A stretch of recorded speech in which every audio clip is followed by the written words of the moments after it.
galera do aulad.com.br, sou eu, professor Álvaro, para mais uma aula de biologia, continuando aí a embriologia. Pessoal, vamos começar a embriologia aqui, essa parte da embriologia, falando dos tipos de ovos, né? Antes da gente chegar lá na embriogênese. Então eu vou ter os tipos de ovos aqui, e aí, esses tipos de ovos eu quero que tu entenda que são gametas femininos, tá? Então são formas que existem de gametas femininos nas espécies de seres vivos. E aí a gente vai completar esse quadrinho aqui que eu fiz, né? Os desenhinhos e tal, a gente vai completar quais espécies ou quais os grupos de seres vivos têm esses tipos de ovos. Tranquilo? Começando pelos oligolestos, que podem também ser chamados de alestos, ou classificados como alestos. O que significa isso? Lembra lá, oligo é pouco, lembra de oligosacarídeos, uns poucos sacarídeos, né? Oligolesto, lesto vai estar ligado, ou lesto ali, ele é ligado a vitelo. Então são ovos ou gametas femininos com pouco vitelo. Alesto seria sem, né? Praticamente sem vitelo, tá, pessoal? Então aqui, ó, eu fiz o desenho ali de um gameta feminino oligolesto. Isso aqui a gente chama de grãos de vitelo. O que é esse vitelo para começo de conversa? Pessoal, vitelo vai ser a região aqui que vai estar relacionada com a nutrição. Então, esse vitelo serve para nutrir o gameta, o zigoto. Então, assim que esse óvulo ou esse gameta feminino for fecundado, ele vai ter que ter energia para fazer sucessivas divisões celulares, né, para formar um indivíduo com milhares de células. Então ele vai ter que ter energia para fazer esse tipo de divisão celular. Quem são os seres vivos que apresentam esse tipo de ovo, esse tipo oligolesto, tá? Nós, os mamíferos. Então, nós, os mamíferos, vamos ter esse tipo de ovo oligolesto. Lá nos poríferos, que a gente vai ver que são as esponjas, né? Também apresentam esse ovo oligolesto. Os equinodermos, ficou apertado aqui, tá? Equinodermos também são seres que apresentam esse ovo oligolesto com pouco vitelo, tá? No nosso organismo, qual é que é a vantagem da gente ter pouco vitelo? É que depois que essas células fizerem as divisões celulares, quando ele insistar lá, quando ele entrar na parede do útero, né, no caso dos mamíferos e principalmente da nossa espécie, a gente vai substituir essa nutrição pela placenta. Então os mamíferos placentários, né, basicamente têm esse ovo oligolesto. A gente tem alguns mamíferos que não são placentários, que é o caso, por exemplo, do ornitorrinco, né, a equidna. E esses dois indivíduos, eles vão ter um outro tipo de ovo, que daí vai ser mais à frente a gente vê. Beleza. Então, aqui eu desenhei então o tipo de ovo, né, o gameta, e aí quando ele ocorre a fecundação, ele vai sofrer um processo que a gente chama de clivagens, divisões celulares para aumentar o número de células. E aí essas clivagens no ovo oligolesto a gente chama de holoblástica igual. O que significa holo? Holo significa todo. Então vai ser toda a célula que vai sofrer a divisão celular e ela é igual, porque as células terão o mesmo tamanho quando faz a divisão celular. Então, olha aqui, ó, forma-se o zigoto. Esse zigoto sofre a primeira divisão celular por mitose. Todas as clivagens, todas as divisões da clivagem aqui, da segmentação, é mitose. Então, forma 2 células, depois forma 4 células, aí vai formar a mórula, que tem mais ou menos umas 16 células, tá? Então, essas divisões celulares aqui são todas mitoses, são holoblásticas, porque é toda a extensão da célula que está sofrendo a divisão celular, igual, porque todas as células têm o mesmo tamanho. Aqui, ó, na mórula, todas elas estão tendo o mesmo tamanho. Tranquilo? Outro tipo de ovo, heterolesto. E aí, no heterolesto, eles têm uma quantidade mediana de vitelo, né? Ou seja, eles têm um pouco mais de vitelo que os oligolestos, mas não tem muito, assim, né? Mas beleza. E a diferença é que eles vão deixar esse vitelo todos numa região. Então, eu tenho a região do vitelo, que pode ser chamado de polo vegetativo. E a parte onde eu tenho o núcleo desse gameta, a gente chama de polo animal. Tá? Esse de baixo também pode ser chamado de polo vegetal, tá? Ops, ó, fui falar e escrever, me ferrei, né? Polo animal.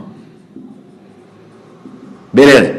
Então, no polo animal e polo vegetal, ou polo vegetativo, que é onde eu tenho vitelo. Então, aqui nesse polo vegetativo, tá? Eu encontro o vitelo.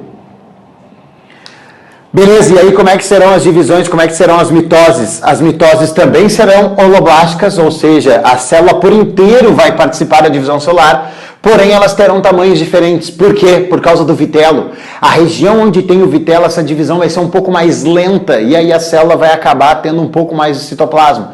Então olha aqui, ó, zigoto divide-se e forma duas células. A primeira divisão é bonitinha, porque ela é longitudinal aqui, ó, e aí eu estou dividindo essa parte em duas partes, aí não tem problema. O problema é quando começam as divisões verticais. Não, peraí, vertical é assim, né? Quando começam as divisões horizontais. E aí as células vão ter tamanhos diferentes. As de cima vão dividir um pouco mais rápido e as de baixo vão ficar um pouco mais alargadas. E aí eu vou ter as células maiores embaixo e menores em cima. E aí essas menores a gente chama de micrômeros.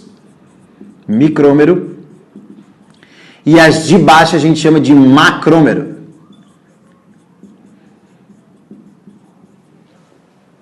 Beleza? Tá?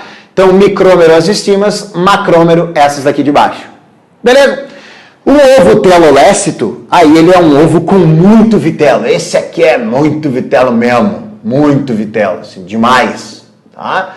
Então, ele vai ter muito vitelo. Ah, espera aí, esqueci de um negocinho aqui, ó. Nos heteroléstos, o exemplo aqui ó, são os anfíbios, tá? Anfíbios apresentam ovos heteroléstos. E nos teloléstos, o exemplo aqui, ó, são as aves e répteis, tá? Basicamente. E pode colocar também aqui, ó, alguns peixes, tá? Vou dar alguns aqui, ó.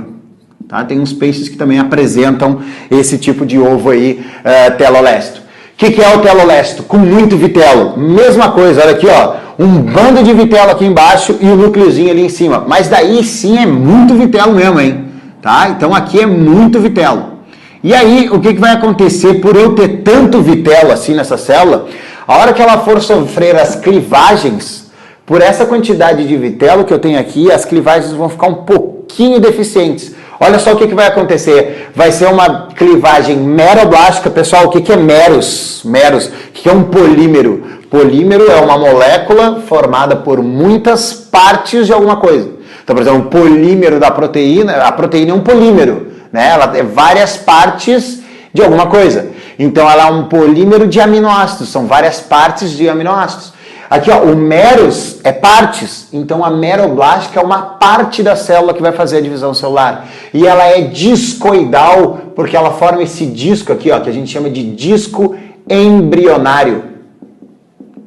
Então ali é onde está o indivíduo, basicamente. Aqui é onde está o ser vivo, que vai sair, a avezinha, o lagartinho, o bicho vai sair dali.